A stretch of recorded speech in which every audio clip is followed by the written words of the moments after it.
ನನಗೆ ಇರ್ತಕ್ಕಂಥದ್ದು ಒಂದೇ, ತಾಲೂಕಿನ ಜನತೆಯ ಸಮಗ್ರ ಅಭಿವೃದ್ಧಿಯ ದೃಷ್ಟಿಯಿಂದ ಮುಂಬರ್ತಕ್ಕಂಥ ದಿನಗಳಲ್ಲಿ ಜನತಾದಳ ಪಕ್ಷ ಮತ್ತೆ ನಮ್ಮ ಮಿತ್ರ ಪಕ್ಷವಾಗಿರ್ತಕ್ಕಂಥ ಭಾರತೀಯ ಜನತಾ ಪಾರ್ಟಿ ಎರಡು ಸೇರಿ ಮುಂದಿನ ದಿನಗಳಲ್ಲಿ ಕನ್ನಡ ನಾಡಿನ 7.5 ಕೋಟಿ ಕನ್ನಡಿಗರ ಒಂದು ಹೃದಯವನ್ನ ಗೆದ್ದು ಈ ನಾಡಿನಲ್ಲಿ ಮತ್ತೊಮ್ಮೆ ಜನತಾದಳ ಪಕ್ಷ ಹಾಗೂ ಭಾರತೀಯ ಜನತಾ ಪಾರ್ಟಿಯ ಸಮ್ಮಿಶ್ರ ಸರ್ಕಾರ ರಚನೆ ಮಾಡಿದಂಥ ಸಂದರ್ಭದಲ್ಲಿ ನನಗೆ ಹೆಚ್ಚಿನ ಅನುದಾನಗಳನ್ನ ಇವತ್ತು ಕ್ಷೇತ್ರದ ಅಭಿವೃದ್ಧಿಗೆ ಸಹಕಾರವನ್ನು ಕೊಡಿ, ಅದು ಬಿಟ್ಟರೆ ನನಗೆ ಇನ್ನೇನೂ ಬೇಡ ಅಂತಕ್ಕಂಥದ್ದನ್ನ ನಾರಾಯಣ ಸ್ವಾಮಣ್ಣ ಅವರು ನಮ್ಮ ಮುಂದೆ ಇಟ್ಟಿರ್ತಕ್ಕಂಥದ್ದು ಒಂದೇ ವಿಚಾರ. ಆದರೆ ನಿಮ್ಮೆಲ್ಲರ ಪರವಾಗಿ ಇವತ್ತು ಒಂದು ಮಾತನ್ನ ಹೇಳ್ತೇನೆ, ನಾನು ಈ ಪಕ್ಷದ ನಿಷ್ಠಾವಂತ ಕಾರ್ಯಕರ್ತ ಅಷ್ಟೇ. ನಾನು ಯಾವುದೇ ಈ ಪಕ್ಷದಿಂದ ಯುವ ಜನತಾದಳ ಅಧ್ಯಕ್ಷ ಅಂತಕ್ಕಂಥದ್ದಾಗಲಿ ಮತ್ತೊಂದು ಮಗದೊಂದು ನಾನು ಯಾವತ್ತೂ ಕೂಡ ನನ್ನ ಮನಸ್ಸಿನಲ್ಲಿ ಇಟ್ಕೊಂಡಿಲ್ಲ. ನಿಮ್ಮ ಥರ ನಾನು ಒಬ್ಬ ಕಾರ್ಯಕರ್ತ. ಆದರೆ ಒಬ್ಬ ಕಾರ್ಯಕರ್ತನಾಗಿ ನಾನು ಒಂದು ಬಯಸ್ತಕ್ಕಂಥದ್ದು ನಾರಾಯಣ ಸ್ವಾಮಣ್ಣನ ಶಾಸಕರಾಗಿ ಅಷ್ಟೇ ಅಲ್ಲ, ಮುಂಬರ್ತಕ್ಕಂಥ ದಿನಗಳಲ್ಲಿ ಒಂದು ಉನ್ನತವಾದಂಥ ಒಂದು ಸ್ಥಾನಕ್ಕೆ ಹೋಗಬೇಕು ಅಂತಕ್ಕಂಥ ನಿಮ್ಮೆಲ್ಲರ ಅಪೇಕ್ಷೆ ಅಭಿಲಾಷೆ ಏನಿದೆ, ಬಹುಶಃ ಅವೆಲ್ಲವೂ ಕೂಡ ಪೂರಕವಾಗಿ ನಡಿಬೇಕು ಅಂತಕ್ಕಂಥದ್ದಾದರೆ ನಿಮ್ಮೆಲ್ಲರ ಒಂದು ಹೋರಾಟ ಇಂದಿನಿಂದನೇ ಒಂದು ಸವಾಲಾಗಿ ಸ್ವೀಕಾರ ಮಾಡಿ ನೀವೆಲ್ಲರೂ ಕೂಡ ಕಾರ್ಯೋನ್ಮುಖರಾಗಿ ಪಕ್ಷದ ಸಂಘಟನೆಯಲ್ಲಿ ನಿಮ್ಮ ಸಮಯವನ್ನು ಮೀಸಲಿಡಬೇಕು ಅಂತಕ್ಕಂಥದ್ದನ್ನ ಈ ಸಂದರ್ಭದಲ್ಲಿ ಕೈ ಜೋಡಿಸಿ ಮನವಿ ಮಾಡ್ತೇನೆ. ನಾವು ಈ ಭಾಗದಲ್ಲಿ ಎಷ್ಟೋ ಜನ ಸನ್ಮಾನ್ಯ ದೇವೇಗೌಡರು ಸಾಹೇಬರ ಸಮಕಾಲೀನ ಹಿರಿಯ ಮುಖಂಡರುಗಳಿದ್ದೀರಿ. ತುಂಬ ಮುಖಂಡರುಗಳ ಮನೆಗೂ ಕೂಡ ಇತ್ತೀಚಿನ ದಿನಗಳಲ್ಲಿ ನಾರಾಯಣ ಸ್ವಾಮಣ್ಣ ಅವರು ಕರ್ಕೊಂಡು ಹೋಗಿದ್ರು. ಇನ್ನು ಬಹಳಷ್ಟು ಜನ ಮುಖಂಡರುಗಳ ಮನೆಗೆ ಬರಬೇಕಾಗಿದೆ, ಖಂಡಿತ ಬರ್ತೇನೆ. ಯಾವ ರೀತಿ ರಾಮನಗರ, ಮಂಡ್ಯ ಇವೆಲ್ಲವೂ ಕೂಡ ನಮ್ಮ ಕ್ಷೇತ್ರ, ನಮ್ಮ ಜಿಲ್ಲೆ ಅಂತ ನಾನು ಪರಿಗಣನೆಗೆ ಇಟ್ಕೊಂಡಿದ್ದೇನೋ ಅಷ್ಟೇ ನಾನು ದೇವನಹಳ್ಳಿ ತಾಲೂಕು ಕೂಡ ನಮ್ಮ ಜಿಲ್ಲೆ, ನಮ್ಮ ಕ್ಷೇತ್ರ ಅಂತಕ್ಕಂಥದನ್ನ ಮನಸ್ಪೂರ್ವಕವಾಗಿ ಸನ್ಮಾನ್ಯ ಕುಮಾರಣ್ಣ ಅವರು, ದೇವೇಗೌಡರು ಸಾಹೇಬರು ನಾವೆಲ್ಲರೂ ಕೂಡ ಸ್ವೀಕಾರ ಮಾಡಿದ್ದೇವಣ್ಣ. ತಾವೆಲ್ಲರೂ ಕಳೆದ ಒಂದೂವರೆ ವರ್ಷದಿಂದ ನಡೆದಂತ ಸಂಸತ್ ಚುನಾವಣೆಯ ಸಂದರ್ಭದಲ್ಲಿ ಕೆಲವೊಂದಷ್ಟು ರಾಜಕಾರಣದ ವಿದ್ಯಮಾನಗಳನ್ನ ನೀವೆಲ್ಲರೂ ಕೂಡ ಬಹಳ ಹತ್ತಿರದಿಂದ ಗಮನಿಸಿದ್ದೀರಿ. ಈ ರಾಜ್ಯ ಕಂಡಂತ ಅಪರೂಪ ನಾಯಕರು,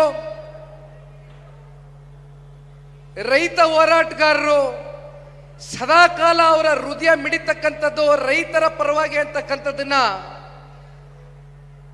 ಅಧಿಕಾರ ಅತ್ಯಂತ ಕಮ್ಮಿ ಅವಧಿನಲ್ಲಿ ಈ ರಾಜ್ಯದಲ್ಲಿ 2 ಬಾರಿ ಮುಖ್ಯಮಂತ್ರಿಗಳಾಗಿ ಆಡಳಿತವನ್ನು ಮಾಡಿರ್ತಕ್ಕಂಥ ನೀವು ಬೆಳೆಸಿರ್ತಕ್ಕಂಥ ನಿಮ್ಮ ಪ್ರೀತಿಯ ಮನೆಮನಾಗಿರ್ತಕ್ಕಂಥ ಸನ್ಮಾನ್ಯ ಎಚ್.ಡಿ. ಕುಮಾರಣ್ಣ ಅವರು ಕಳೆದ ಸಂಸತ್ ಚುನಾವಣೆಯ ಸಂದರ್ಭದಲ್ಲಿ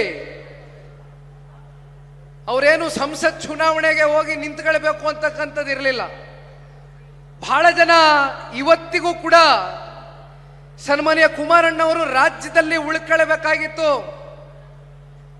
ವಿಧಾನ ಮಂಡಲದಲ್ಲಿ, ವಿಧಾನ ಸಭೆಯ ಕಲಾಪದಲ್ಲಿ ಇವತ್ತು ಕುಮಾರಣ್ಣನಂತಕ್ಕಂಥ ಒಬ್ಬ ನಾಯಕ ಒಳಗಡೆ ಅಧಿವೇಶನದಲ್ಲಿ ನಿಂತು ಯಾವುದೇ ವಿಚಾರದ ಬಗ್ಗೆ ಮಾತನಾಡ್ತಕ್ಕಂಥ ಒಂದು ನೈತಿಕತೆಯನ್ನ ಬೆಳೆಸ್ಕೊಂಡಿದ್ದಂಥವ್ರು ಸನ್ಮಾನ್ಯ ಕುಮಾರಣ್ಣ ಅವರು. ಅವರು ಸಂಸತ್ ಚುನಾವಣೆಗೆ ನಿಂತ್ಕೋಬಾರ್ದಾಗಿತ್ತು ಅಂತಕ್ಕಂಥದ್ದು ಬಹಳಷ್ಟು ಜನ ಇವತ್ತಿಗೂ ಕೂಡ ನೀವು ನಿಮ್ಮ ವೈಯಕ್ತಿಕ ಹಾಗೂ ನಿಮ್ಮ ರಾಜಕಾರಣದ ಕೆಲವೊಂದಷ್ಟು ವಿಚಾರಧಾರೆಯನ್ನ ನಮ್ಮ ಮುಂದೆ ಇಟ್ಟಿದ್ದೀರಣ್ಣ. ಆದರೆ ಅವತ್ತಿನ ಸನ್ನಿವೇಶ ನಮ್ಮ ಭಾರತ ದೇಶದ ಗೌರವಾನ್ವಿತ ಪ್ರಧಾನಮಂತ್ರಿಗಳು ಹಾಗೂ ನಮ್ಮ ಭಾರತ ದೇಶದ ಮತ್ತೊಬ್ಬರು ಮುತ್ಸದ್ದಿಗಳು, ನಮ್ಮ ಎಲ್ಲರ ಮಾರ್ಗದರ್ಶಕರು. ಬಹುಶಃ ಇದು ಪಕ್ಷಾತೀತವಾಗಿ ಅಂತಕ್ಕಂಥದ್ದು ಮೂರೂ ಪಕ್ಷಗಳಲ್ಲೂ ಕೂಡ ಸನ್ಮಾನ್ಯ ದೇವೇಗೌಡರು ಸಾಹೇಬರು 64 ವರ್ಷದ ರಾಜಕಾರಣದ ಸುದೀರ್ಘವಾದಂಥ ಬದುಕಿನಲ್ಲಿ ಅವರು ಯಾವ್ಯಾವ ರೀತಿ ನಾಡಿನ ಹಾಗೂ ನಮ್ಮ ದೇಶದ ಸಮಗ್ರ ಅಭಿವೃದ್ಧಿಗೆ ಪ್ರಾಮಾಣಿಕವಾಗಿ ಕೈ ಜೋಡಿಸಿ ಕೆಲಸವನ್ನ ಮಾಡಿದ್ದಾರೆ ಅಂತಕ್ಕಂಥ ನಿದರ್ಶನಗಳು ಸಾಕಷ್ಟು ನಿಮ್ಮ ಕಣ್ಣು ಮುಂದೆ ಇದೆ. ಇಬ್ಬರು ನಾಯಕರ ಒಂದು ಸಮ್ಮಿಲನ ಕಳೆದ ಸಂಸತ್ ಚುನಾವಣೆಯಲ್ಲಿ ಏನಾಯಿತು, ಆ ಸಂದರ್ಭದಲ್ಲಿ ಪ್ರಧಾನಮಂತ್ರಿಗಳು ಮತ್ತೆ ನಮ್ಮ ದೇಶದ ಗೌರವಾನ್ವಿತ ಗೃಹ ಸಚಿವರು ಅವರಿಬ್ರು ಕೂಡ ಸನ್ಮಾನ್ಯ ಕುಮಾರಣ್ಣ ಅವ್ರಿಗೆ ಹೇಳ್ತಾರೆ, ನಿಮ್ಮಂತವರ ಸೇವೆ ಕರ್ನಾಟಕ ರಾಜ್ಯಕ್ಕಷ್ಟೇ ಅಲ್ಲ ನಮ್ಮ ಭಾರತ ದೇಶಕ್ಕೂ ಕೂಡ ಇವತ್ತು ವಿಸ್ತಾರವಾಗಬೇಕಾಗಿದೆ. ದಯಮಾಡಿ ನೀವು ಸಂಸತ್ ಚುನಾವಣೆಗೆ ನಿಲ್ಲೇಬೇಕು ಅಂತಕ್ಕಂಥ ವಿಚಾರವನ್ನ ಸನ್ಮಾನ್ಯ ಕುಮಾರಣ್ಣ ಅವರ ಮುಂದೆ ನಮ್ಮ ದೇಶದ ಪ್ರಧಾನಿಗಳು ಹಾಗೂ ಗೃಹ ಸಚಿವರು ಇಟ್ಟ ನಂತರ, ಯಾಕೆಂದ್ರೆ ನಾನು ಕೂಡ ನವದೆಹಲಿಯಲ್ಲಿ 3-4 ಮೀಟಿಂಗ್ಗಳಲ್ಲಿ ಪಾಲ್ಗೊಂಡಿದ್ದೆ. ಆ ಸಂದರ್ಭದಲ್ಲಿ ಸನ್ಮಾನ್ಯ ಕುಮಾರಣ್ಣ ಅವರು ನಿಲ್ಲೇಬೇಕಾಗಿತ್ತು, ನಿಂತರು. ನಮ್ಮ ಮಂಡ್ಯ ಜಿಲ್ಲೆಯ ತಂದೆ ತಾಯಂದಿರುಗಳ ಒಂದು ಆಶೀರ್ವಾದ, ನಾಡಿನ 7.5 ಕೋಟಿ ಕನ್ನಡಿಗರು, ದೇವನಹಳ್ಳಿ ತಾಲೂಕಿನ ಎಲ್ಲ ನನ್ನ ಪ್ರೀತಿಯ ಮತದಾರ ಬಂಧುಗಳು, ನೀವು ತೋರಿಸಿರ್ತಕ್ಕಂಥ ಒಂದು ಪ್ರೀತಿ, ವಿಶ್ವಾಸ, ಸಲಹೆ, ಮಮತೆ ಇವತ್ತು ಸನ್ಮಾನ್ಯ ಕುಮಾರಣ್ಣ ಅವ್ರನ್ನ ಕೇವಲ ಸಂಸದರಾಗಿ ಅಷ್ಟೇ ಅಲ್ಲ, ಭಾರತ ದೇಶದಲ್ಲಿ 2 ಜವಾಬ್ದಾರಿಯುತವಾದಂಥ ಒಂದು ಖಾತೆಯನ್ನ ನಿರ್ವಹಣೆ ಮಾಡ್ತಕ್ಕಂಥದ್ದಕ್ಕೆ ನೀವೆಲ್ಲರೂ ಕೂಡ ಸನ್ಮಾನ್ಯ ಕುಮಾರಣ್ಣ ಅವರಿಗೆ ರಾಜಕೀಯವಾಗಿ ಶಕ್ತಿಯನ್ನು ತುಂಬಿಸಿ ಬೆಳೆಸಿದ್ದೀರಿ. ಕಳೆದ 1.5 ವರ್ಷದಿಂದ ಸನ್ಮಾನ್ಯ ಕುಮಾರಣ್ಣ ಅವರು ಬೃಹತ್ ಕೈಗಾರಿಕೆ ಹಾಗೂ ಉಕ್ಕಿನ ಸಚಿವರಾದ ನಂತರ ತೆಗೆದುಕೊಂಡಿರ್ತಕ್ಕಂಥ ಕೆಲವೊಂದಷ್ಟು ಐತಿಹಾಸಿಕವಾದಂಥ ನಿರ್ಣಯಗಳು ಕರ್ನಾಟಕ ರಾಜ್ಯದಲ್ಲಿ ಅಷ್ಟೇ ಅಲ್ಲ, ಅಕ್ಕಪಕ್ಕ ಇವತ್ತು ಆಂಧ್ರ ಪ್ರದೇಶದ ವೈಜಾಗ್ನ RINL ಸ್ಟೀಲ್ ಪ್ಲಾಂಟು ಸಂಪೂರ್ಣವಾಗಿ ನೆನೆಗುದ್ದಿಗೆ ಬಿದ್ದಿತ್ತು, ಸಂಪೂರ್ಣವಾಗಿ ಮುಚ್ಚೋಗಿತ್ತು. ಸಾವಿರಾರು ಕುಟುಂಬಗಳು RINL ಸ್ಟೀಲ್ ಪ್ಲಾಂಟ್ ಮೂಲಕ ಅವರ ಜೀವನೋಪಾಯವನ್ನು ಕಟ್ಟಿಕೊಂಡಿದ್ರು.